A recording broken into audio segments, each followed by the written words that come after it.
לשתוק, ים של כאב, פצע עמוק, שנים ארוכות אפלות של דיכוי, ללא קול, ללא יכולת לביטוי.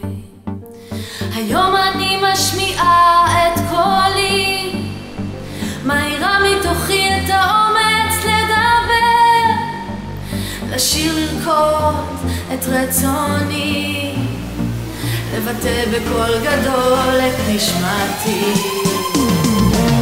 רוצה לחיות, חופשייה להיות, לאחותי נותנת יד, עכשיו את לא לבד, אוהבת את גופי, אני שלמה כמו שאני, אני אוהבת את עצמי.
ברוך